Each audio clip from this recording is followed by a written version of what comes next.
Well, as world leaders discuss a whole range of subjects, including security, terror, climate change, just how worthwhile are these big summits? Do they actually achieve a closer unity between nations? Or is it simply an opportunity for countries to push their own domestic agendas? Let's talk to Timothy Stafford, Research Director at the Henry Jackson Society. He joins us from central London. And here we can talk to Brad Blitz, Professor of International Politics at Middlesex University and Visiting Professor at the London School of Economics. Gentlemen, many thanks for being with us. Well, let's start with a focus, Timothy, on the G20 specifically. The nations represented there represent 85% of the world's GDP, two-thirds of the world's population. One would expect, given how regularly they've been meeting, that they would have accomplished a huge deal, have they? Well, not necessarily. I think it's important to keep in mind that when the heads of government attend these meetings, they all have different objectives that they want to achieve. In the case of the United States, as your report just mentioned, the Russian president and the American president will want to have a successful first face-to-face meeting. They'll also be discussing issues that are relevant to their countries, Syria, the situation in Ukraine. But at the same time, other countries have different priorities. The Prime Minister, Theresa May, is going to be raising issues about the financing of terrorists around the world and online extremism. The German Chancellor, Angela Merkel, will want to have consensus across the board to show that she's been a successful host before the German elections later this year. So I think these meetings are important. They're very important. They bring together the leaders of the main countries in the world, and it's a chance for cooperation and discussion. But it's always worth keeping in mind that everybody who attends has a slightly different emphasis on what they're trying to achieve. And Professor Blitz, one presumes that for every single global leader that turns up at the G20, the domestic priorities trump the international ones. Well, normally that is the case. Of course, they are accountable to their domestic audiences. But these fora do serve a function in that they provide a profile, they provide publicity, they help to demonstrate that countries are, in some instances, punching well above their weight just by virtue of being there. And at the same time, they provide an opportunity to simply to meet and greet, to talk, to try to arrive at a situation often behind the scenes. But Professor, just to dwell a moment on what where the G20 started, of course, brought together in the advent of what looked like we were about to be on the point of global financial collapse. Gordon Brown hosted leaders here in London back in 2009, managed to agree a $1 trillion bailout package by those nations. I mean, at least in terms of averting global financial disaster, the G20 served its purpose. Well, certainly on that occasion, I think the G20 did serve a much more visible purpose. There was a global crisis, as you say. There are multiple global crises now. And I think, as we've just heard, it is difficult to address all of them because the leaders are coming at this with their own agendas, and because also we've seen, to a large extent, an attack on the idea of multilateralism, that more and more countries are trying to do things in their own way, either on their own or using these fora and using these institutions to try to move ahead their own agendas. Timothy, there is, at every G20 summit, a touch of the Davos about it, isn't there? In the sense that we have all these global leaders being brought together, but how often have we seen, for example, any concrete action taken, for example, on reform of the IFS? How often have we seen global leaders coming together with a degree of purpose to try and tackle inequality, social or economic? Well, that's the criticism that's often made by protesters who always gather at these summits, and that's always been the case dating back to summits as far as as the last millennium with the famous protest in Seattle. But I think, to some extent, it's unrealistic to think that those problems can be solved at a single summit.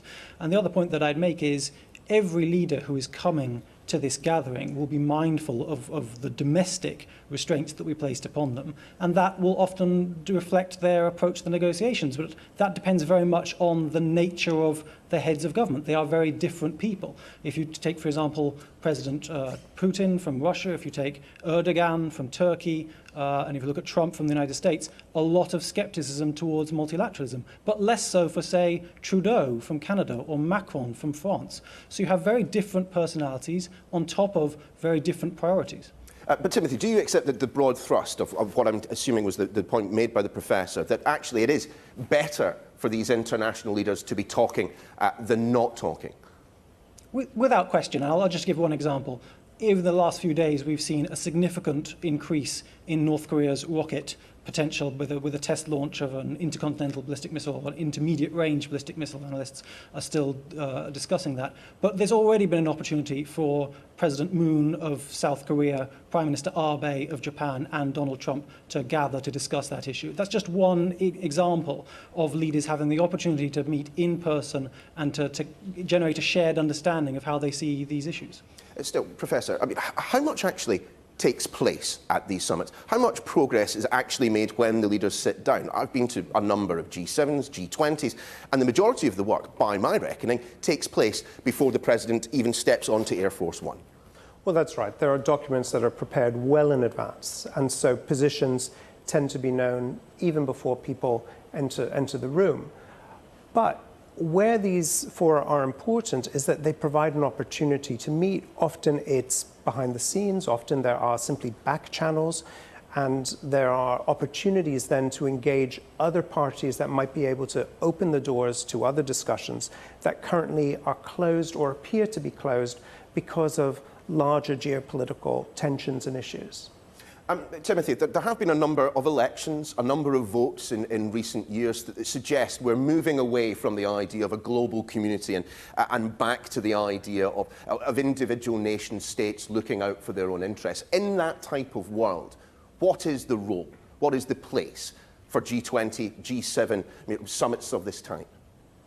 Well, I think actually the role has become more important. I think one of the things that we've seen over the last decade and a half is that there's been a broad political awakening amongst the domestic publics of states. They are, with people being involved in social media and monitoring news 24/7, they're much more aware of the day-to-day politics in their countries, and therefore they're exercising much more control over their political leaders. And therefore, when these summits arise, it's an opportunity in part for political leaders and heads of government to explain what the situation is within their countries and what are the restraints under which they're operating. I mean, I'll give you just one example. Theresa May will obviously be at this meeting and will yet again have to explain why there is a requirement that she seek Brexit, even though many of the people that she'll be having discussions with won't want to see that come about. Professor, just a final word from you. In terms of this Brexit process that we are now fully in the middle of, Theresa May is suggesting that actually summits such as the G20 demonstrate the fact that the United Kingdom still has clout on the international stage, still has some sway when it comes to the key power brokers of the world. Is she right? She's on the back foot here, and I think everyone at the G20 knows this. They know not only what has happened within the British political scene here, they know that she lost her majority, they know that she faces an uphill battle within Parliament. But at the same time, she's there, she's able to make the argument, she's able to present a case for Britain. How convincingly she will do so is another matter, but she is present. Timothy, same point to you. Theresa May has an awful lot of work to be done at this G20 summit to reassure her allies that the United Kingdom still has a role to play. Is it too great a task for her to come back with any kind of hope of success? No, I don't think it is. The UK is still an enormous player in these meetings. It's one of the largest economies in the world. It remains a member of the UN Security Council. It still has military forces that it can deploy around the world and affect developments in any number of ways. So yes, of course, recent events have shown that the UK government is to some extent on the back foot, in part because it was caught by a Brexit decision that not many international observers expected. But I don't think that the pessimism that has crept in to the discussion about Britain's international role is necessarily warranted. This is still an important country in world affairs, and that will remain so even beyond the day when Britain withdraws from the European Union. A fascinating discussion on one I'm sure we will return to. Timothy Stafford, Brad Blitz.